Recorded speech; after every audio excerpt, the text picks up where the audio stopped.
Bapak,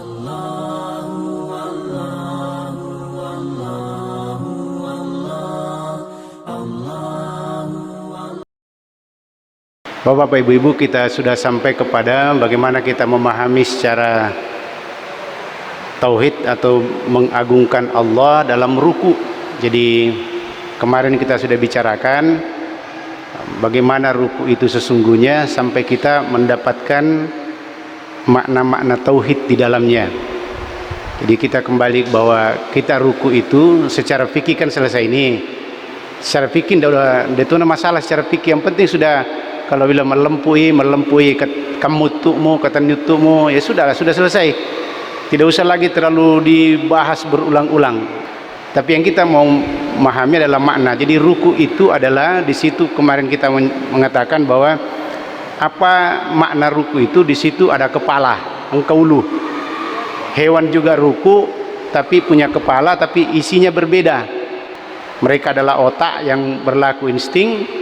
Itu sidi ada akal, dan akal ini bisa menjadikan manusia melakukan sesuatu melampaui batas, atau manusia juga bisa tidak bergerak, artinya putus asa dan sebagainya. Oleh karena itu menentukan sebelum kita sampai kepada secara total sujud sebagai hamba Allah dan juga nanti sebagai khalifah, maka di dalam salat ini pendahuluan tadi adalah berdiri, mengagungkan Allah, membesarkan Allah, kemudian kita ruku, merukukan otak kita, persiapan menundukkan otak kita, segala kemampuan kita itu kita tundukkan sementara kepada Allah Subhanahu wa taala. Kenapa demikian Bapak Ibu sekalian? Karena orang tidak bisa berhasil sujud kalau ini tidak tunduk dulu. Denowadiki sujud kalau belum ditundukkan ini alam pemikiran kita. Di situ ada mata, di situ ada pendengaran.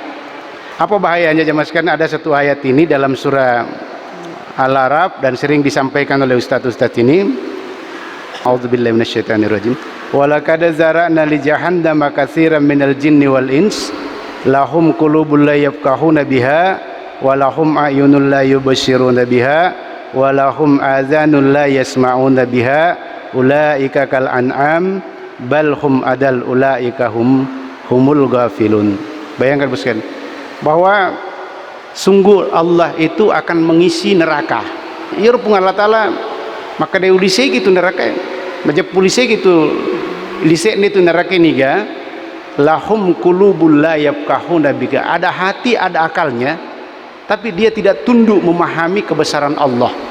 Dia tidak tunduk kepada hakikat-hakikat Allah Subhanahu wa taala. Ilo natoi manapigau. Mereka menurut dia pintar dan sebagainya, tapi dia tidak tundukkan hati mereka untuk memahami, mengenal Allah melalui ciptaan-ciptaannya. Nah inilah makanya kita tundukkan alam pemikiran kita, akal kita, hati kita dalam rangka memahami kebesaran Allah Subhanahu wa taala. Jadi Allah katakan bahwa uliseri jin dan manusia, tapi kita ini bicara manusianya. Kemudian yang kedua, walahum a'yunun la yubsiruna biha. Orang punya mata, punya pandangan, punya cara melihat, tetapi tidak mampu melihat kebesaran Allah Subhanahu wa taala. Dia mampu mitero kebesaran Allah Subhanahu wa taala, sehingga pandangannya diberikan kepada sesuatu yang di luar daripada ajaran Allah Subhanahu wa taala. Walahum adzanul la yasma'una biha. Engka deculinna tapi dia paring kalingana. Ya beda tu deculi, beda paring kalinga. Ini alat pendengaran. Tapi mendengarkan itu ada diberikan oleh Allah Subhanahu wa taala. Sama juga dengan mata. Engka tu engka matana tapi dia nama kita. Engka tu tahu engka deculi dia paring kalinga. Nah, ini bedanya.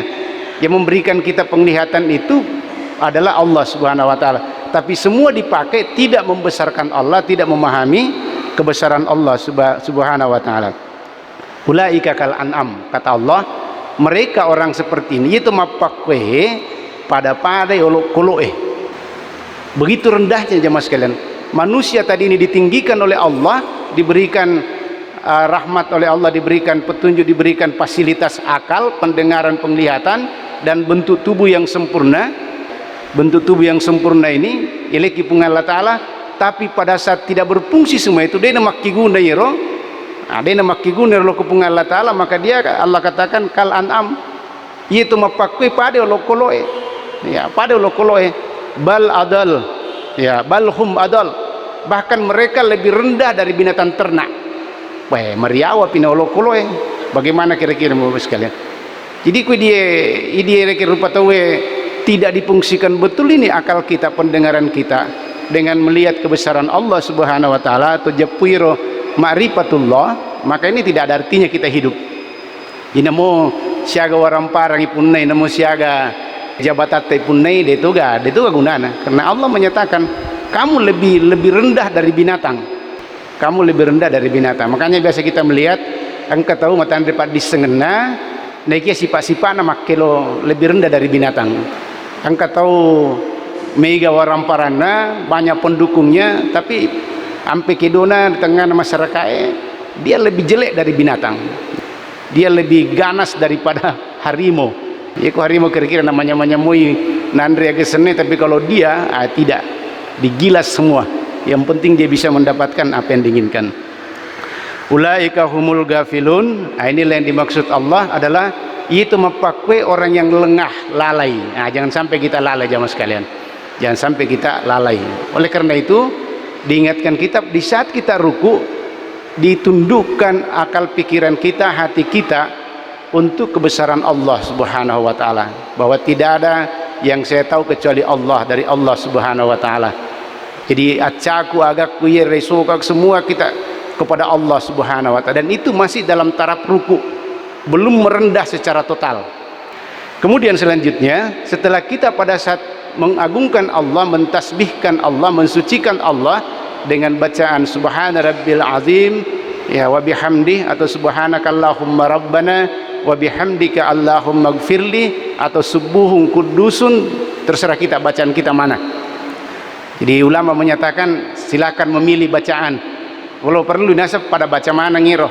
Kalau saya pribadi saya mengambil pendapat ulama itu, karena itu semua sunnah Nabi. Maka untuk mengamalkan sunnah Nabi, saya terkadang membaca subhana rabbil azim, biasa tuh baca subhana rabbil azim wa bihamdi saja, biasa membaca subhanakallahumma rabbana wa bihamdika allahumma gfirli. Ya tergantung, supaya semua sunnah Nabi itu kita laksanakan. Cuma tidak boleh dibaca dalam satu ruku, baca mana nih, makanya ada namanya pilihan-pilihan. Ya tergantung mana pilihan kita, dia dibaca itu nomor gaga, sah juga salat kita, tapi tidak sempurna. Setelah kita ruku Bapak Ibu sekalian dirahmati Allah Subhanahu wa taala, maka kita kembali bangkit setelah kita tumaknina. Nah, makanya disampaikan kepada nabi dari nabi kita itu lama menyampaikan, ya kok ruku kok jangan lupa tumakninanya. Aja nama kada ruku mapakwe. Makanya itu sebenarnya yang bagusnya itu pada saat ruku maka sipi ruku napai baca padongenge. Dia nama kada tapana ruku tapi subhana rabbil azim. Tidak, makan ja piru ruku makan ja mana piru menu yang kemarin kita jelaskan itu, onrona utue, onrona limai, lakai melempuk kepala, baru kita baca tasbihnya. Setelah itu selesai, maka itulah tumakninanya. Maka sing tumakninanya napa kita topema. Setelah kita itidal, maka di situ imam, kalau kita berimam, ya imamnya menyatakan sami Allahu liman hamidah. Allah mendengarkan siapa saja yang memujinya. Jadi yang memuji itu adalah orang yang salat.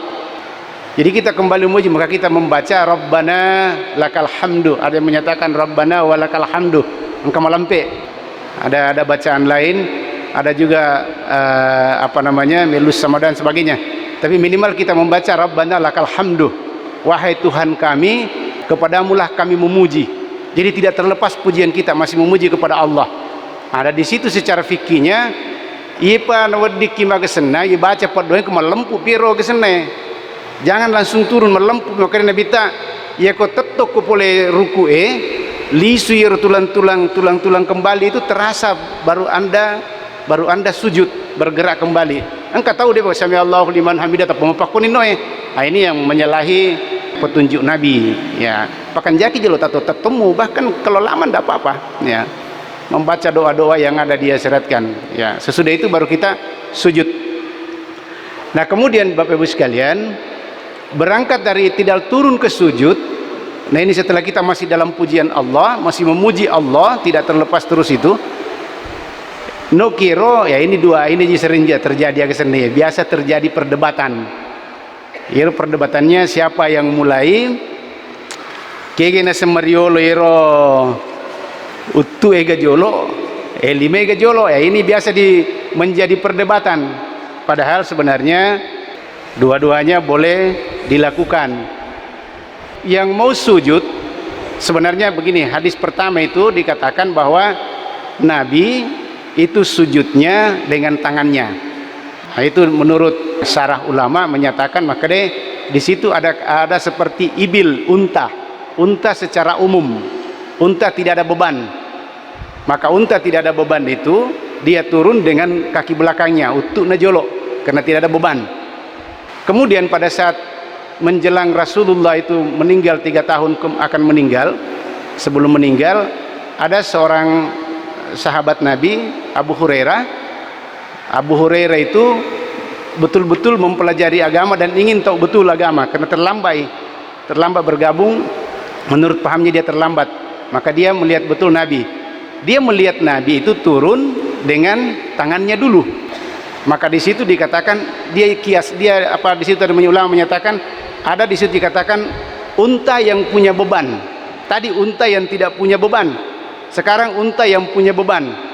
Sehingga pada saat itu ada ulama menyatakan iro Nabi ta kira-kira mana kesenai manual nih sudah mulai badannya sudah mulai matanak-tanak nih, jadi sehingga yang didahulukan tangannya itu ilatnya.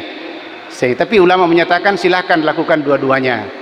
Kita tidak menyalahkan pangka biasa makore manang kau tu mujolo itu kere manang kelima mujolo ya terserahlah, itu dua-duanya dilakukan oleh Nabi. Nah, cuma perbedaan waktu, satu di waktu Nabi masih oke, yang satu Nabi tadi seperti unta yang punya beban, sehingga yang duluan turun adalah karena ada bebannya maka tangannya. Jadi kemapat diututa aja tapasai pakai hadis pertama, maka harus lutut duluan. Dia nama rigali mata, mapa dilakata limata karena ada beban. Jadi itu prinsipnya. Jadi itu jamaah sekalian, ya terserah yang mana turun duluan. Nah kemudian secara fikihnya pada saat sujud kita sudah tahu semua, maka de pitu milan roale ipa sujud. Nanti kita baca hikmahnya ini. 7 anggota badan ini harus sujud. Jadi pertama itu adalah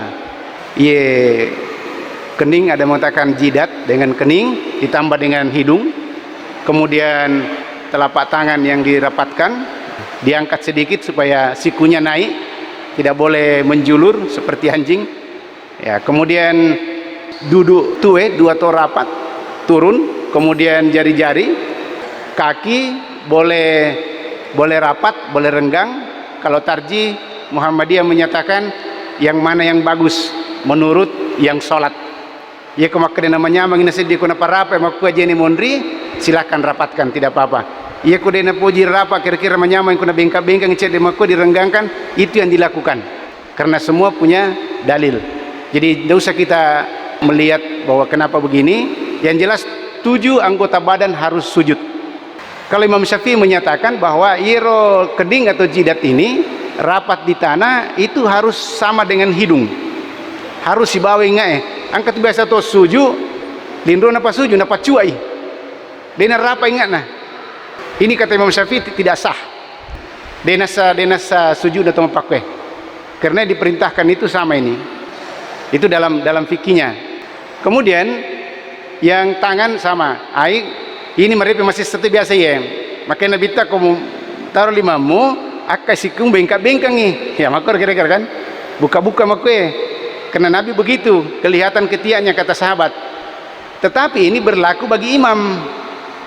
Ini jamaah yang kebiasa makor jamaah mengkalinya pengajian dibacakan hadisnya maka bengkang limamu wah tak pernah masuk pada jamaah apa kuero dega ana pan rasa mana bali bolana bali bola kiri bali bola kanan dia nisi kasih kayak gini disujud apa na bengkang memang makoro begitu yang hadisnya bengkang limamu penrima ku kasih kumu.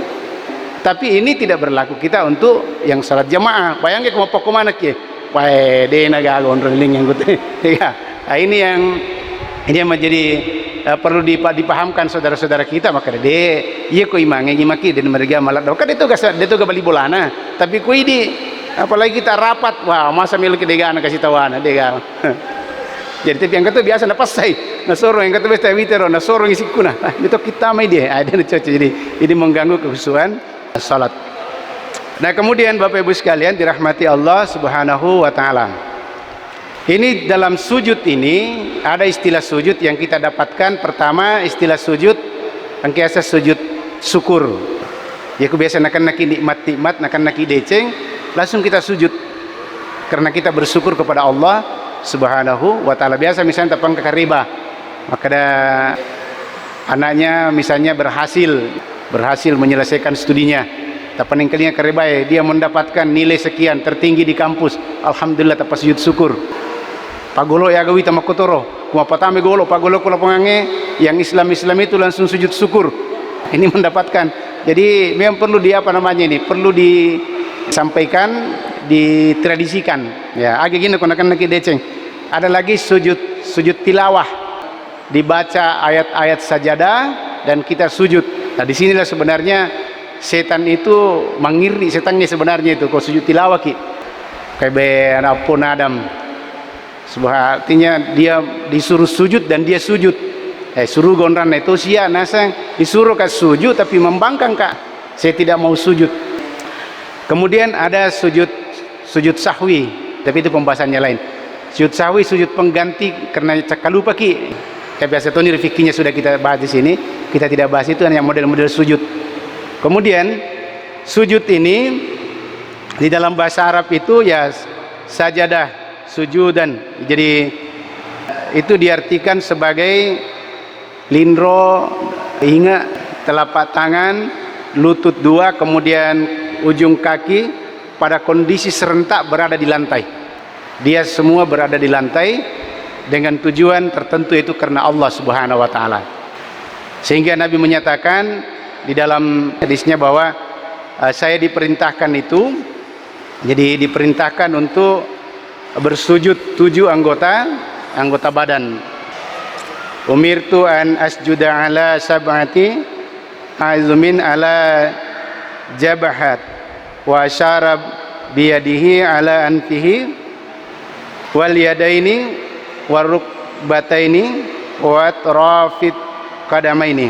Jadi diperintahkan bersujud 7 anggota badan. Irunang ero. Jadi dahi, hidung, kemudian kedua tangan, kedua kaki dan ujung telapak kaki. Jadi utuh itu. Nah, ini Bapak Ibu sekalian, itu secara fikihnya. Tapi sebenarnya sujud ini diartikan sebagai kepasrahan total. Kepasrahan total. Jadi 17 rakaat dikali 2, 34 kali kita sujud. 34 kali kita pasrah total kepada Allah. Nah kira-kira ini kepalisu leleta, betulkah kita sudah memahami sujud ini?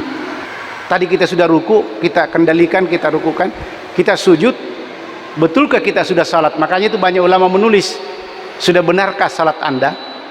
Sudah cocokkah salat Anda? Bukan benar menurut fikih, tapi apakah Anda sudah paham itu salat? Matong-matong itu kan negara sempajang, paham itu kan negara sempajang ya. Yang itu kan makada tomat-tomat makada mesin digalisi ada sempajangnya kan begitu. Pakutana harus tonganna. Itu harus dikaji. Sampai ada menyatakan bahwa gerakan salat itu adalah Ahmad aliput tetong. Kan makoro kan begitu. Ada yang rukunya. Kemudian ada yang sujudnya. Ada dalam duduknya. Sampai katakan Ahmad, maka dia tomatoi anci. Saya dulu sama Pak Kiai Guru Tajambo Dalle waktu ke KDDI, saya itu selalu disampaikan setiap ada acara kita disampaikan terus, wahai semua jadilah kalian Muhammad. Ancaji Muhammad mana kau nasang iku mana tuh? Itu pesan yang sangat luar biasa sekali, perlu dikaji. Nah suruh ki maka dia ancaji Muhammad kau nak, ancaji Muhammad kau. Jadi kalau pada falsafah seperti itu, memang maksudnya Muhammad itu orang yang sujud. Muhammad itu sujud. Kemudian Bapak Ibu sekalian, jadi kepasrahan total pada saat kita sujud. Coba titigare. Tidak ada pembeda antara orang kaya, orang pejabat, maka dia orang pejabat sujud nama aku modelnya tidak ada. Dia itu gagah, pada gagah. Tidak ada ajaran, mungkin di ajaran agama lain ada, kalau sujudnya pejabat mungkin begini caranya sujud. Tapi di ajaran kita, ajaran ilahiyah, ajaran Nabi Muhammad, sujud maka kemana roh? Siapa yang tidak mengikuti 7 anggota badan ini sujud, maka batal salatnya. Dia tidak mengikuti aturan dari Nabi Muhammad SAW. Presiden datang, sujudnya harus begitu. Kapas salai, ditolak salatnya. Dia maka malaikat presiden itu tidak ada. Orang terkaya kalau dia sujudnya tidak benar, ditolak oleh Allah Subhanahu wa taala. Nah, inilah di saat kita sujud, apa yang kita sujudkan tadi ini, pertama adalah di situ ada muka yang disembunyikan. Apa maknanya itu muka disembunyikan? Ya kok ruku ki pitang umpa berupaya. Apa di situ maknanya? Di situ ada rasa malu. Jadi itu pas sempajangnya mata andelat datu sirina. Jadi kuang kata pas sempaja dia mata andre siri, dipertanyakan ini, belum paham sujud sesungguhnya. Itu kira ko salah ki Bapak Ibu sekalian. Irwita ko televisi ko salah ki koruptore agana na subuh ko kira-kira ko isotingi. Kamu aku itu atau makui sembarang rupanya na subuh. Nah kita ini kan hamba Allah penuh dengan kesalahan, penuh dengan kekeliruan, maka sembunyikan muka itu. Tapi di hadapan Allah Subhanahu wa taala disembunyikan muka itu. Kemudian kenapa muka disembunyikan? Ada rasa takut. Nisegaka royanu makadayanu salah. Coba gara maki-maki dosa bagus sekalian.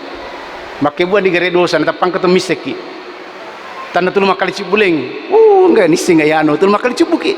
Apa napura itu yang ketu yano pure manu. Ah, misalnya begitu. Ketu yano pure mapakwe. Kan masih riki. Sama dengan itu. Kita sujudkan muka kita di hadapan Allah karena ada rasa malu kita, rasa takut kita kepada Allah Subhanahu wa taala. Man rasa kapuang masiri kapuang pondro kalino makomi go-go kapuang. Disitulah kita sujud, disujudkan semua, direndahkan semua yang bisa kuat. Semua kekuatan kita, tangan kita menyentuh tanah. Pada tangan ini punya kekuatan. Kita punya kekuatan, apalagi ke pejabat atau kaya atau agasane punya kekuatan, tapi dia tidak bisa, dia tetap merasa merendah. Dia tetap merasa menghinakan diri kepada Allah Subhanahu wa taala. Makanya sujud itu menurut tafsir Al-Asfahani bahwa dia bermakna at-tazallul lillah wa ibadati. Jadi dia merendahkan, menghambakan diri, mappakatuna ale akurmonro. Merendahkan betul. Makanya kau kata pas sempaja natul melo sombong-sombong tani onrana. Tani onrana tu mau takabur Kalau orang salat, orang sudah salat itu suka menghinakan diri, merendah diri. Nali mariawai, dia nalaling mariawai. Pakala no, dia dulu lima pangiwange, pakala bawa no, ikala naya. Ini orang yang memahami betul merendah diri, karena dia sujudkan semua anggota badannya yang bisa bergerak, yang bisa menjadikan kekuatan. Mulutnya mungkin bisa, sembara wadinano, keluar semua dalil-dalilnya, tapi dia tetap merendah. Nah, jamaah sekalian dirahmati Allah Subhanahu wa taala, itu yang terkandung di dalam sujud yang kita sampaikan ini. Apalagi yang terkandung, jadi ada rasa malu, ada rasa takut kepada Allah Subhanahu wa taala. Makanya ada bacaan Nabi yang lengkap itu, subhanaka Allahumma rabbana wa bihamdika Allahumma gfirli. Di situ dibaca maha suci Allah, mempercingpungan Allah taala dari kesamaan makhluknya, dari segala kekurangan aib dan celah yang kurang. Kemudian pujian hanya kepada Allah, dan terus Allahumma gfirli, adampangangi dosaku puang. Di saat kita di situ melakukan sujud itu, maka kita ini sudah akan berserah diri betul kepada Allah Subhanahu wa taala. Inilah penyerahan total Bapak Ibu sekalian. Apa maknanya ini? Kenapa kita menyentuh bumi? Angka tugas tak dua Bapak Ibu sekalian, perintah kipungan Allah taala. Tugas kita yang pertama adalah wa ma khalaqtul jinna wal insa illa liya'budun. Jadilah kita ini semua hamba Allah yang semata-mata selalu menjadi abdi, menjadi hamba Allah yang selalu beribadah. Satu. Terus yang kedua, kenapa kita sentuhkan seluruh badan kita, daerah tertentu badan kita kepada bumi? Ipasigis seiro watak kalewe si bawa linoe sebagai tempat kita diberikan tugas. Apa tugas kita? Wa idz qala rabbuka lil malaikati inni ja'ilun fil ardi khalifah. Diliki Allah Ta'ala tugas, bahwa tugasmu itu di bumi. Tugasmu di bumi itu adalah mensejahterakan bumi, memperbaiki keadaan bumi. Maka seakan-akan kata ulama dalam buku kitab yang saya baca ini adalah kimia itu apa namanya, bagaimana salat itu sentuhan tangan, sentuhan kening, sentuhan ini dan kaki itu, bahwa kita ini akan betonero akrab betul kita dengan bumi ini. Saya akan jaga kamu, saya akan sejahterakan orang di bumi, saya tidak akan amiga. Itu tugas-tugas kita di bumi. Makanya ku pas sempat yang itu na marota-rota me kulinoe, dia senananya merusak bumi, dia senananya melakukan kezaliman dan sebagainya. Ini ya yang tidak sujud total, tidak sujud total. Jadi harus sujud total betul-betul dia, bahwa saya punya tugas sebagai hamba Allah, saya sudah bersujud, sudah pasrah total bahwa Allah Tuhanku, saya hanya menyembah kepada Allah, saya hanya sujud kepada Allah. Kemudian di saat itu saya adalah hamba Allah yang diberikan tugas sebagai khalifah. Jadi seakan-akan listrik nero limae dipasi konta iro si bawah bumi. Jadi ada di situ kesan pesan bahwa bumi saya akan menjagamu, saya akan mensejahterakan orang di bumi, saya akan membahagiakan orang di bumi, saya akan melawan segala bentuk kezaliman. Harusnya begitu. Ini tentukan ke pas sempaja mita segala bentuk kezaliman, mendidih darahnya itu, Bapak Ibu sekalian, mendidih darahnya itu melum mewai. Betulnya saya ini khalifahnya Allah, nah utus kipung Allah Ta'ala untuk piar di dunia ini. Kalau meluta-luta lumak kesolah-solah itu biasa kita secara tidak sadar ya, mungkin jamaah atau para pendengar sekalian itu biasa engkar muncul gejolak, kurang ajar anaknya melu bisa dimewai. Kenapa? Karena kita menyadari bahwa kita ini punya tugas. Selain hamba Allah untuk beribadah, kita juga ini punya tugas. Bapak Ibu sekalian dirahmati Allah Subhanahu wa Ta'ala. Karena waktu kita ini terbatas, nanti kita bahas lagi mengenai masalah sujud ini. Kita lanjutkan sajalah. Di situ nanti ada perdebatan sujud. Di situ ada doa. Belum kita masuk kepada ke situ. Yang jelas intinya untuk sampai di sini bahwa makna kita ini sujud adalah kepasrahan total sebagai hamba untuk memberikan terbaik atau bertakarrub, mendekatkan diri kepada Allah, berserah diri secara total, pikiran kita, seluruh watak kalitaye, seluruh kemampuan kita, kita ini kita tundukkan kepada Allah Subhanahu wa Ta'ala dan mensucikan Allah, kemudian mengagungkan Allah dan memohon ampun kepada Allah Subhanahu wa Ta'ala. Ada beberapa penjelasan lain lagi nanti, misalnya bagaimana perbedaan pandangan tentang orang yang sujud. Kemudian ada juga bagaimana Rabi'ah bin Ka'ab meminta kepada Nabi satu wasiat, satu nasihat supaya dia bisa sama di surga. Ada juga pembahasan hadisnya itu ya, dan selanjutnya Ibu sekalian. Ya, mudah-mudahan apa yang kita sampaikan pada malam hari ini bisa menjadi masukan, bisa menjadi kita lebih diberikan hidayah oleh Allah Subhanahu wa Ta'ala, agar keimanan kita betul-betul kita menjadi hamba Allah dan sekaligus menjadi khalifah dengan memahami makna-makna tauhid dalam sujud ini. Subhanakallahumma bihamdik asyhadu an la ilaha illa anta astaghfiruka wa atubu ilaik. Assalamualaikum warahmatullahi wabarakatuh.